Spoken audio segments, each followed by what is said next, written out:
A história de hoje fala sobre um silêncio injusto e o que acontece quando ele se transforma em justiça. Se você gosta de histórias contadas com calma, se inscreve aí. Isso me ajuda muito a continuar trazendo essas memórias. E se puder deixar um like, é uma forma simples de apoiar esse trabalho. Mas eu já te aviso, o que esse homem fez depois vai mexer com você. De onde você está ouvindo essa história agora?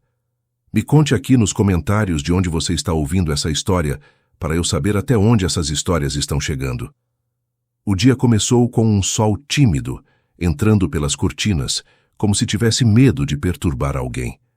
Eu estava na cozinha mexendo a colher no café, quando ouvi um barulho mais alto do que o normal vindo da sala de estar. Era o som da porta sendo aberta de forma apressada, sem qualquer anúncio, como se aqueles que entravam já estivessem cansados demais de fingir delicadeza. Minha filha estava ali, acompanhada do genro. Eles não vinham com flores, nem com sorrisos ensaiados.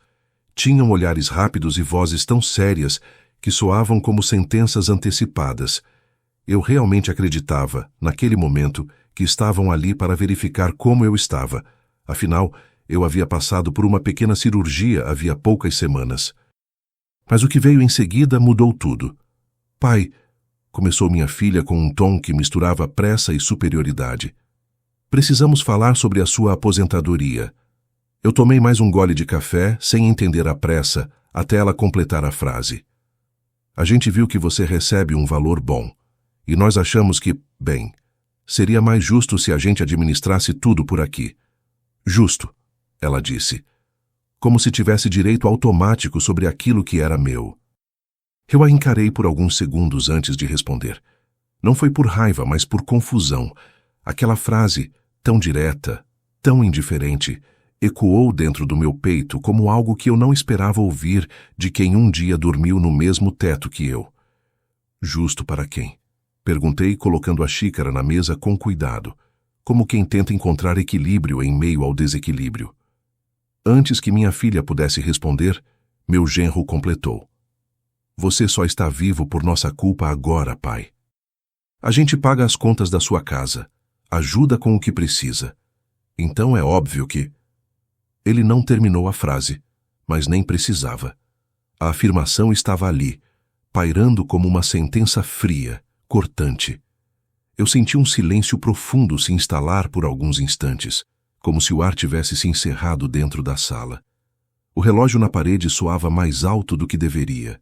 O vento lá fora movia as folhas das árvores, mas aqui dentro, havia algo que não encontrava direção. Lembrei-me da voz da minha esposa, há tempos já desaparecida, me recordando que dignidade não se perde só porque o corpo envelhece. E foi essa lembrança suave e ao mesmo tempo firme que me fez levantar lentamente da cadeira, sem pressa, compondo cada movimento como quem recupera algo que lhe foi tirado aos poucos. Vocês acham que eu não sei de nada? Comecei. Vocês acham que eu sou fraco, que não enxergo o que estão dizendo? Minha filha respirou fundo, como se tivesse se preparado para uma conversa que achava que dominava. Meu genro apoiou as mãos na cintura, como se aquilo fosse apenas mais uma das muitas conversas que pretendiam organizar a vida dele.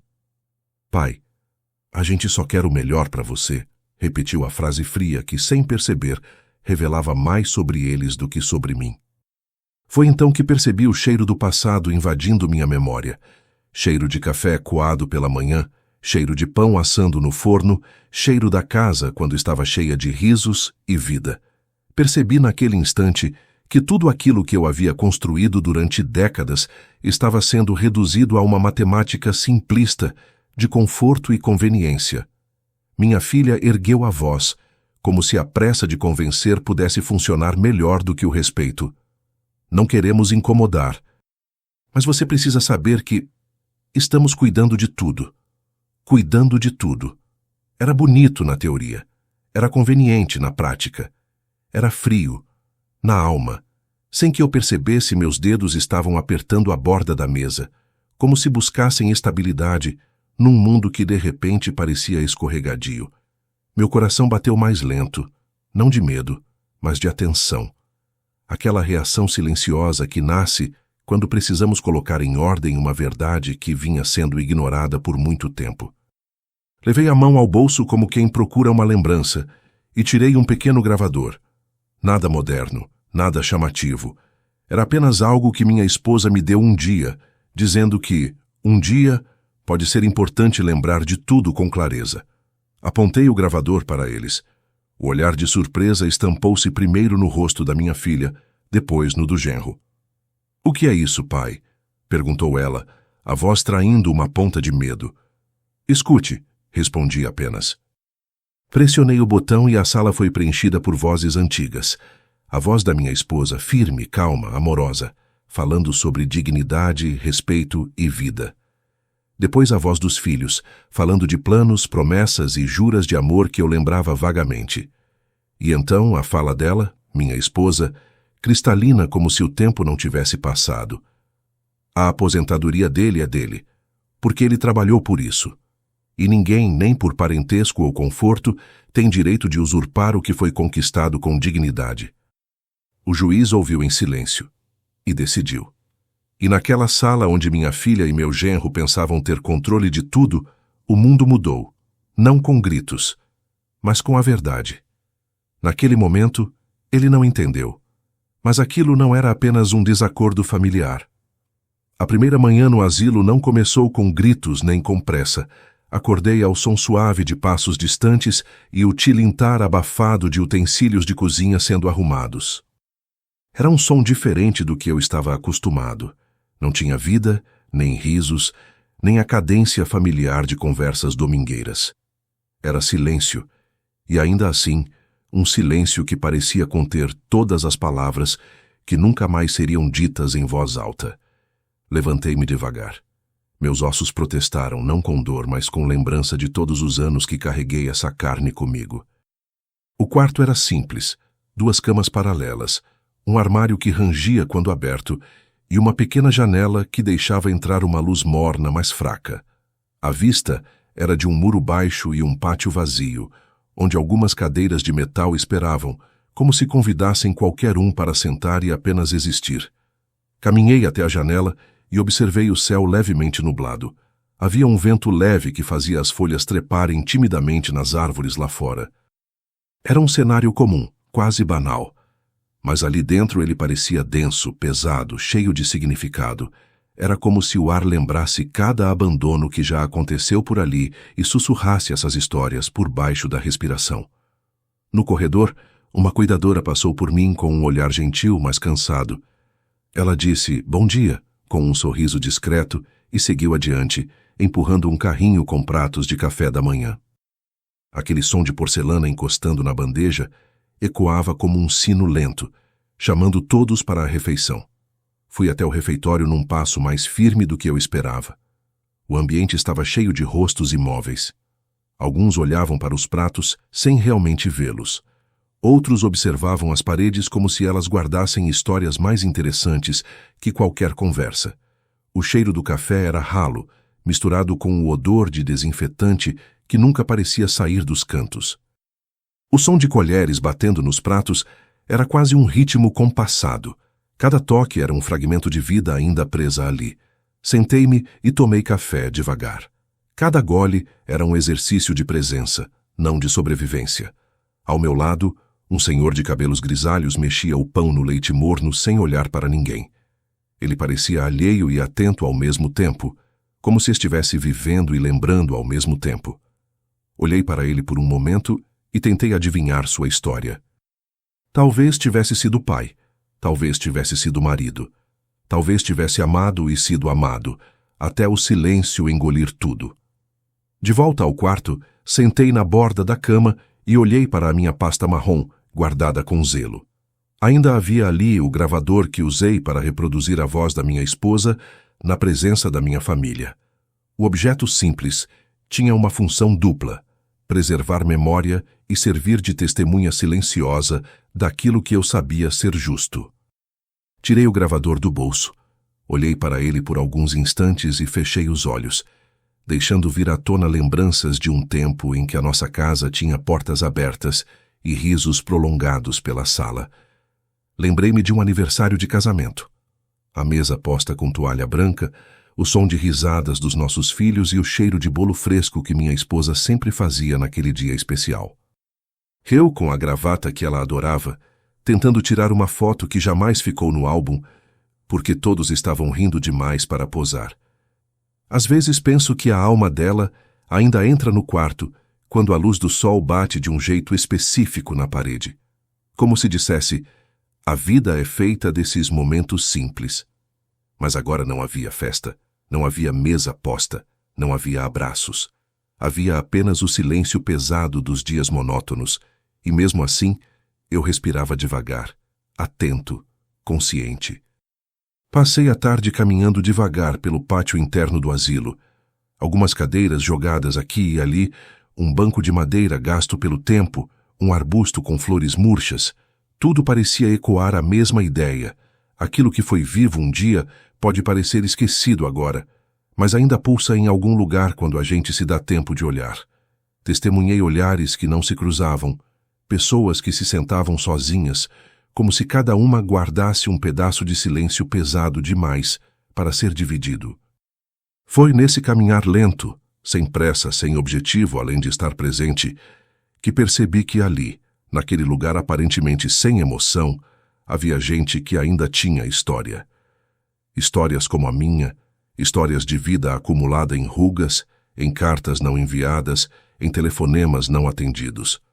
Mais tarde, quando o sol começou a descer no horizonte, espalhando um dourado suave pelas janelas do asilo, fechei os olhos por um momento. Não por sono, mas por contemplação. A luz entrava como uma promessa silenciosa que dizia: ainda há tempo para a dignidade.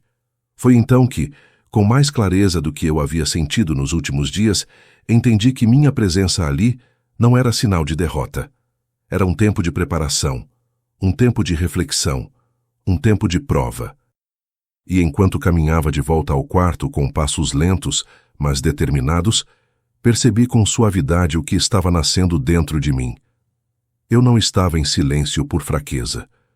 Estava porque dentro dele uma decisão se formava. E aquela decisão era mais que justiça. Era a expressão do amor que vive, mesmo quando o corpo se envelhece. Naquela noite, o asilo parecia ainda mais silencioso do que de costume. As luzes do corredor foram apagadas uma a uma, deixando apenas pequenas lâmpadas de emergência iluminando o caminho de quem, como eu, ainda não conseguia dormir. Deitei-me de costas, olhando para o teto manchado pelo tempo, e percebi que algumas memórias não aceitam ser adiadas. Elas vêm quando o corpo para e a mente finalmente se permite lembrar.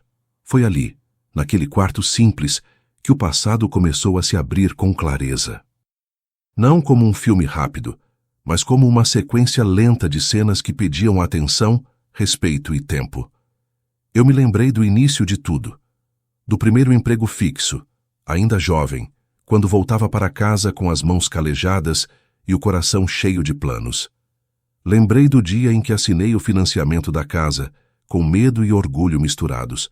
A caneta tremia na mão, mas minha esposa sorriu e disse: "Nós damos conta." E demos. Cada parede levantada carregava uma conversa, um sonho, uma renúncia silenciosa. O rádio sempre ficava ligado na cozinha. Era antigo, com o botão gasto, mas nunca falhou. As músicas tocavam enquanto ela preparava o almoço e eu chegava do trabalho, cansado, mas inteiro. O cheiro de comida se misturava ao som das notícias, e ali, naquele espaço pequeno, a vida parecia suficiente. Foi numa dessas tardes comuns que ela falou novamente sobre o futuro. Sentamos à mesa depois do café, o sol entrando pela janela e desenhando sombras longas no chão. "Um dia eles podem esquecer", ela disse com a voz calma. "Não por maldade, mas por pressa." Eu tentei negar. Disse que os filhos eram bons, que a família sempre estaria por perto. Ela não discutiu. Apenas tocou minha mão com delicadeza, como quem entende mais do que precisa explicar. "Então prometa que vai se proteger", completou. "Não por desconfiança, por dignidade." A promessa ficou ali, guardada. Anos depois, Quando a saúde dela começou a falhar, voltamos a falar sobre isso. O cheiro de remédio já fazia parte da casa, misturado ao perfume que ela insistia em usar. O rádio ainda tocava, mais baixo agora. Foi quando fomos juntos ao advogado. O escritório tinha cheiro de papel novo e café requentado. Ela segurou minha mão enquanto ouvia cada palavra com atenção. Não havia medo naquele gesto. Havia clareza. O testamento foi revisado com calma, cada detalhe pensado. Não era uma divisão fria de bens, mas uma extensão do cuidado que sempre tivemos um com o outro. Isso não é castigo, ela disse ao advogado. É proteção. Depois que ela partiu, guardei aquele documento como quem guarda algo sagrado. Ninguém sabia, ninguém perguntou. E eu continuei vivendo como sempre vivi, ajudando, ouvindo, ficando em silêncio. Talvez eu ainda acreditasse que o amor voltaria por conta própria. Talvez eu só não quisesse admitir que a ausência também é uma resposta. 7 meses no asilo me ensinaram muito. Ensinaram que quem se esquece rápido costuma lembrar apenas quando precisa. Ensinaram que a aposentadoria, que eles diziam ser direito deles, era, na verdade, o resultado de uma vida inteira de trabalho silencioso. Cada desconto, cada contribuição, cada manhã acordando cedo, tudo isso tinha valor. Um valor que não se mede em números, mas em dignidade. Peguei a pasta marrom mais uma vez. Passei os dedos pelo papel, sentindo sua textura áspera. Abri lentamente, como se o tempo também precisasse de cuidado. Ali estavam as páginas que mudariam o rumo de tudo, não por vingança, mas por fidelidade a uma promessa antiga. Lembrei do toque da mão dela na minha, do som do rádio, do cheiro da casa cheia de vida. Lembrei de quem eu fui antes de ser tratado como peso, e percebi que aquele homem ainda estava ali, inteiro, atento, capaz de decidir. Fechei a pasta com cuidado e respirei fundo. Pela primeira vez desde que fui deixado ali, senti que não estava esperando nada de ninguém. Eu estava pronto, porque naquele silêncio construído com paciência, naquela memória preservada com amor, ficou claro para mim o que precisava ser feito. E enquanto o asilo dormia e o mundo seguia do lado de fora sem perceber, eu entendi com absoluta certeza. Naquela hora, ele soube. O que ela deixou com ele mudaria tudo.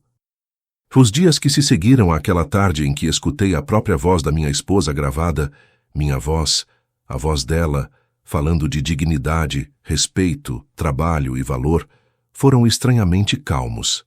Não havia paz aparente, nem frenesi. Havia apenas um silêncio pesado, como se o mundo inteiro tentasse decidir se aquilo que ouvira era verdade ou apenas um eco antigo.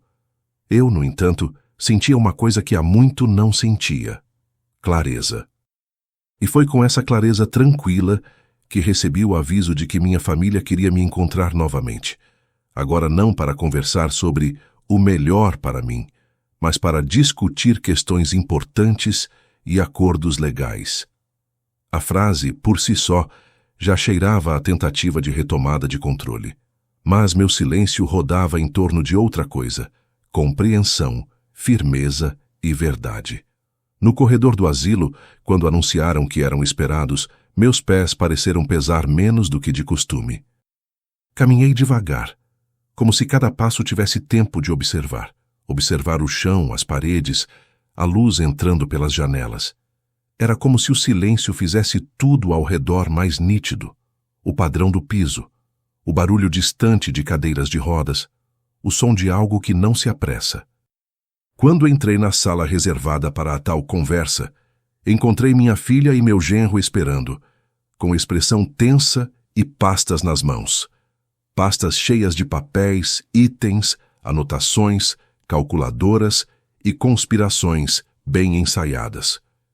Eles estavam prontos para um jogo em que supunham ser donos da situação. Eles acharam, de fato, que dominavam o enredo. Minha filha foi a primeira a abrir a boca, tentando soar calma, mas traída pela ansiedade contida em cada palavra. Pai, nós conversamos com um advogado e pensamos que seria melhor fazer uma espécie de acordo para sua segurança financeira. Eu a observei por alguns segundos, como se pudesse ver todas as intenções escondidas por trás das frases. E então, calmamente, toquei a pasta onde estava guardado o testamento que minha esposa e eu fizemos. O testamento que agora mudaria destinos. Eu trouxe algo, disse com voz serena. Algo que vocês precisam ouvir. Eles me olharam intrigados. Meu genro estalou os dedos, como se irritado pelo inesperado. Minha filha franziu o senho, enquanto os netos, que haviam sido arrastados por eles para ali, pareciam não saber em que mundo emocional estavam pisando. Abri a pasta com cuidado. Primeiro mostrei o documento original, aquele que estava guardado no cofre durante todos esses meses. Depois, sem pressa, coloquei sobre a mesa as cópias de todas as conversas com o advogado, feitas na época em que minha esposa ainda estava viva. Cada linha, cada assinatura, cada testemunha, cada cláusula, tudo ali, registrado, claro, incontestável. O silêncio tomou conta da sala. Não era aquele silêncio apático de antes, nem o silêncio pesado de palavras engasgadas. Era um silêncio de choque, de surpresa, de reconhecimento tardio. Isso, murmurou minha filha quase sem ar. Isso aqui é a minha vontade. Respondi, completando a frase, sem elevar a voz. Pai, nós achamos que... O genro começou tentando retomar a posição de quem está no controle. Que a lei nos permitia cuidar do seu dinheiro. O que vocês achavam, respondi com serenidade, não era cuidado, era apropriação. E isso não está no testamento. Eles folhearam cada página. Os nomes deles, que outrora pensaram estar ali com direito automático sobre minha aposentadoria, estavam simplesmente ausentes. Não havia uma única linha que os colocasse como administradores, nem representantes, nem beneficiários.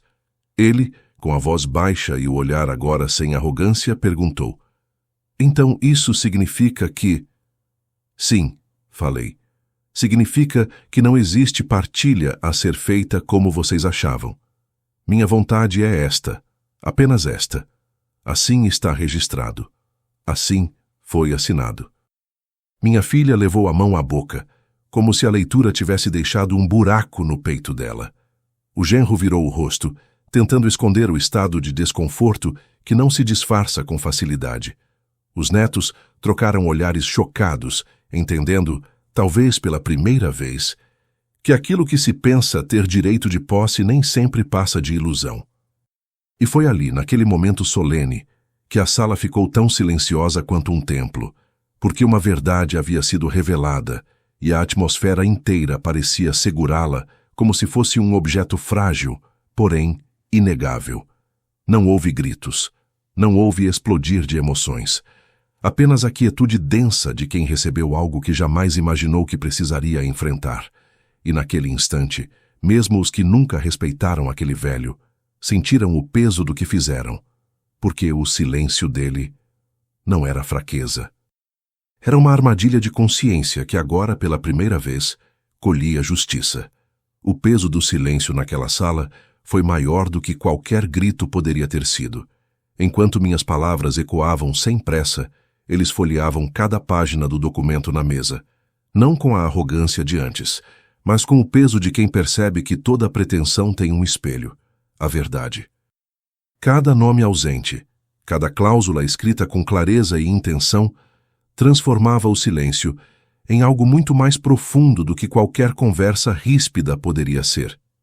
Minha filha foi a primeira a olhar para mim com os olhos marejados. Havia lágrimas ali, sim, mas não de raiva. Havia confusão, arrependimento e aquela sensação estranha de estar diante de algo que sempre esteve à vista, mas nunca foi visto. Pai, ela começou com a voz embargada. Eu não sabia de tudo isso. Sinceramente, eu juro que pensei que... Ela não conseguiu terminar. As palavras simplesmente escaparam. É curioso como, quando alguém está diante da verdade, muitas vezes falta vocabulário para descrevê-la. Meu genro respirou fundo, como quem tenta organizar pensamentos que se aglomeram e não querem sair. Ele olhava para as páginas como se cada uma delas carregasse não só letras, mas uma história de vida que sempre esteve ali e nunca foi respeitada. A gente, Ele começou, mas a tentativa de explicação caiu no vazio do olhar que o atravessava. A gente só queria ajudar. Não era exatamente uma confissão. Era mais uma tentativa de ressignificar a própria conduta. Ajuda não é tomar posse, respondi com calma. Ajuda é acompanhar, é participar, é ouvir primeiro e agir depois. Foi como se a sala inteira, de repente, percebesse uma dimensão maior do silêncio. Aquele silêncio que eu guardara tanto tempo, não por resignação, mas por acumular observação e compreensão. Os netos, que estavam mais quietos no canto, agora olhavam para mim com cuidado. Talvez pela primeira vez eles realmente me vissem, não como o velho que precisa de cuidados, mas como alguém com história, valor e palavras a dizer. Minha filha então olhou para o documento novamente e pela primeira vez com alguma dignidade disse: "Nós estávamos errados. Eu realmente estava errada." Não era um lamento melodramático, era um reconhecimento humilde, lento e necessário, o tipo de frase que nasce não no calor do momento, mas na reflexão profunda. "Sinto..." Ela começou de novo e a voz falhou, como se pesasse demais. "Sinto muito." Não havia choros altos, nem gestos dramáticos. Apenas verdade soltando a própria respiração. Foi nesse instante que o silêncio deixou de ser ausência e começou a se transformar em ponte, não em muralha. Meu genro aproximou-se devagar da mesa, como quem se aproxima de algo precioso que antes foi tratado com descuido. "Vamos ajustar as coisas", ele murmurou, sem aquele tom arrogante de antes. Do jeito certo, não era apenas a intenção de reparar um erro financeiro. Era o gesto de quem finalmente percebia que a justiça não está no que dizem os papéis, mas no que dizem nossos valores quando ninguém está olhando. Os netos se aproximaram, hesitantes, quase em silêncio, como quem teme romper algo sagrado demais para ser tocado sem cuidado. Um deles disse: "Vovô." Eu não fazia ideia do quanto isso significava. E ali, naquela pequena frase, estava condensado o peso de anos de ausência, escolhas apressadas e a possibilidade de reparação. Minha filha respirou fundo mais uma vez e olhou nos meus olhos. "Pai, vamos fazer do jeito certo, não apenas legalmente, mas no coração." Aquelas palavras não eram perfeitas, não eram ensaiadas, eram humanas, eram fracas e fortes ao mesmo tempo, como a vida que nos molda quando permitimos que a verdade entre em nossos ossos. Ninguém chorou lágrimas que lavam feridas de imediato, mas houve lágrimas de reconhecimento, não de derrota nem de rancor. Eram lágrimas de contato com a realidade, aquela que sempre esteve diante da visão deles, mas que foi ignorada por pressa, conveniência, egoísmo. E foi então que percebi algo mais profundo. Quando alguém é tratado com dignidade, mesmo depois de ter sido deixado de lado, isso mexe não só com documentos nem com direitos. Mexe com consciência. O silêncio que eu havia guardado por tantos dias, e que muitos interpretaram como fraqueza, tornou-se a força que precisava ser vista para que a verdade fosse respeitada. E ali, naquela sala, sem gritos, sem confrontos explosivos, algo que parecia impossível aconteceu. Eles começaram a ouvir, não apenas meus argumentos, mas a minha vida, e assim, sem grande barulho, o que parecia um simples ajuste legal se transformou em um momento de despertar, não para mim, mas para eles. Porque há palavras que precisam ser ditas, mas há verdades que só se escutam em silêncio. As semanas após aquele encontro carregado de verdade passaram como brisa suave, quase sem alarde, mas deixando marcas profundas no coração de cada um. Não foi um movimento externo grandioso, com aplausos ou proclamações. Foi algo que se manifestou nas pequenas ações, um olhar mais gentil, uma frase mais atenta, uma visita tranquila. Sentimentos começam a se transformar quando as palavras finalmente encontram espaço para respirar. E foi num desses dias de sol ameno, entre outono e inverno, que recebi uma carta inesperada. Endereçada com cuidado, escrita à mão, chegando com o mesmo respeito que eu sempre desejei receber nos encontros familiares que não aconteceram no tempo certo. Era do homem que jamais imaginei que um dia teria o nome entre os herdeiros. O caseiro da nossa antiga casa, o mesmo que tinha vindo semanas atrás para me falar sobre a forma como cuidara de cada parede, cada janela, cada flor. A carta era simples, sem letras chamativas ou frases de autoajuda, mas carregada de significado. Seu Francisco, cuidei da casa como se estivesse cuidando da memória de quem a construiu. Se desejar, ela pode ser sua novamente, não em propriedade, mas em viver no coração daquilo que ela sempre representou: dignidade, acolhimento e presença. Com carinho, Joaquim. As palavras dele ecoaram em mim com suavidade, não como imposição, mas como convite. O coração do homem que sempre guardou seus sentimentos em silêncio reconheceu ali algo que jamais fora apenas um lugar físico, um lar. Alguns dias depois, recebi outra visita no asilo. Era o próprio Joaquim, de chapéu simples, sorriso calmo, e mãos que já não pareciam desconhecidas, mãos que haviam moldado respeito onde antes havia paredes mudas. Ele me apresentou um pequeno caderno. Nele, nomes e histórias de pessoas que ao longo dos meses haviam passado pela casa e deixado sua marca. Um vizinho que lembrava do som das risadas de fim de tarde, uma senhora que trouxe fotos antigas da varanda ensolarada, um pequeno grupo de crianças que aprenderam ali o valor de ouvir com atenção. Seu Francisco, disse ele com a voz baixa, gentil e firme. A casa vive porque as histórias que aconteceram ali continuam a inspirar, não como monumento, mas como espaço de reencontro. A forma como ele disse aquilo fez meu peito encher de um silêncio quente, como quem recebe notícia de paz depois de longa espera. Ali, diante de mim, estava a prova viva de que um gesto dedicado, um olhar gentil lançado à memória, pode transformar um lugar em lar outra vez, não apenas para uma pessoa, mas para uma comunidade inteira. E foi assim que aquilo que eu havia deixado aos cuidados de outra pessoa, com tanto carinho, se tornou um lugar que continuava a existir com vida própria, um lar que já não guardava apenas as memórias de nossos risos e planos, mas servido como um espaço para quem precisava de conexão, escuta e dignidade. Enquanto isso, do lado de fora, a nossa história começou a se espalhar. O bairro onde a casa ficava passou a ser um ponto de encontro nos domingos de sol.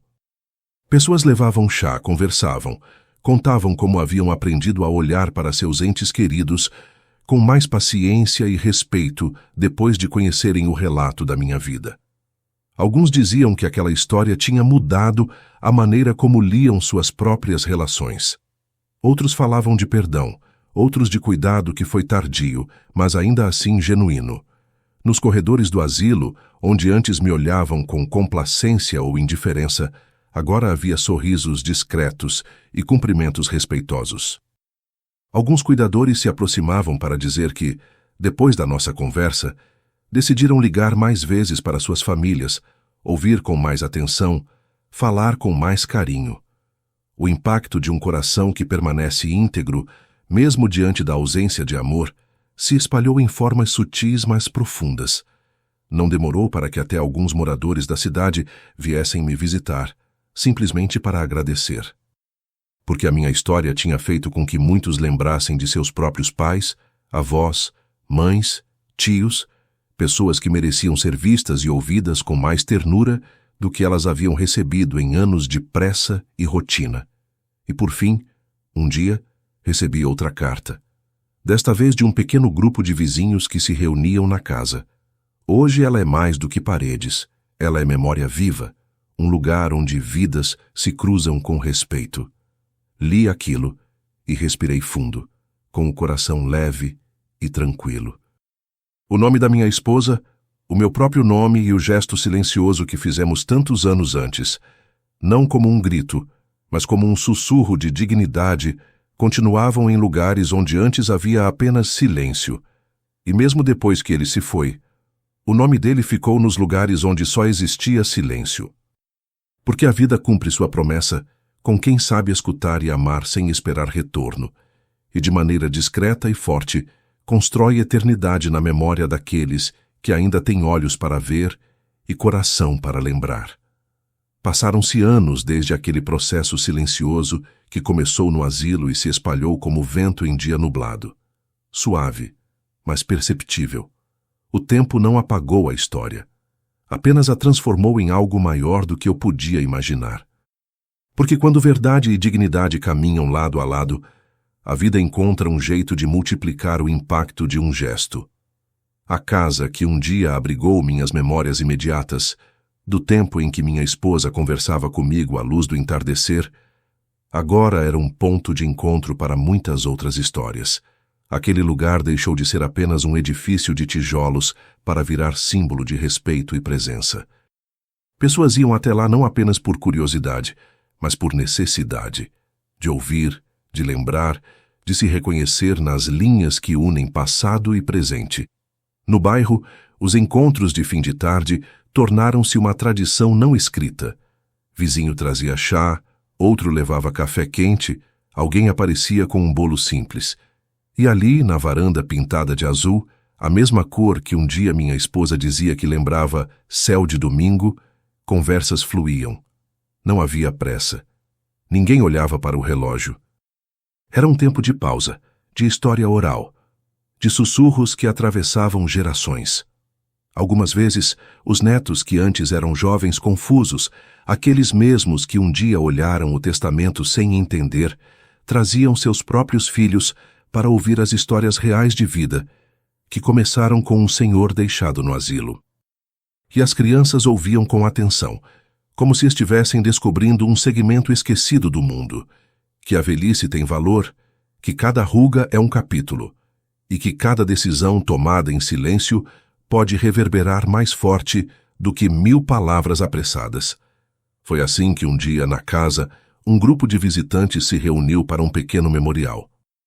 Não era pelos mortos, mas pelos vivos, por eles que aprendiam a ver os não vistos, a ouvir o que nunca fora dito com atenção, a colocar a dignidade acima da conveniência.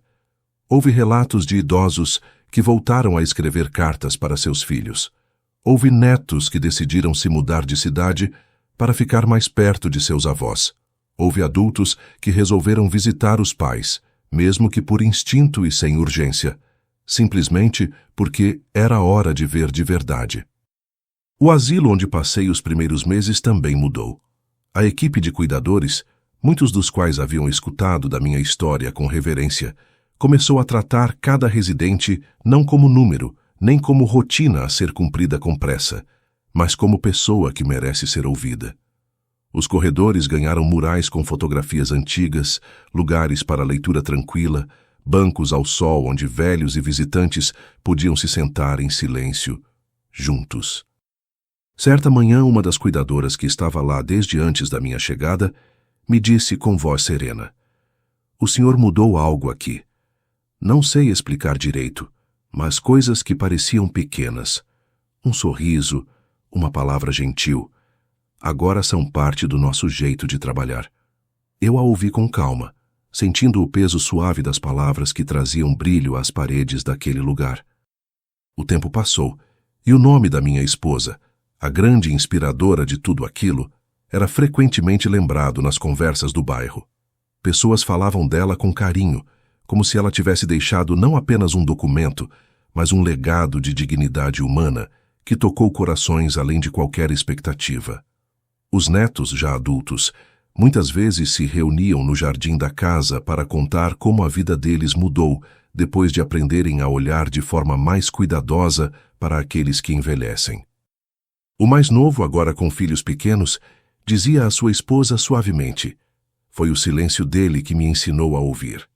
E quando alguém mais velho visitava a casa, era comum escutar frases como: "Aqui eu vejo vida onde antes havia só rotina. Aqui aprendi que ninguém deve ser descartado." E em cada frase havia gratidão, reconhecimento e o ensinamento profundo de que dignidade não se implora. Dignidade se vive.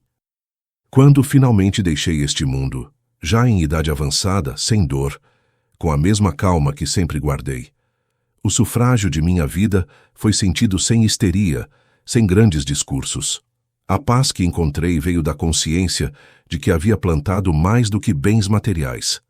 Havia plantado uma semente que floresceu em respeito e cuidado.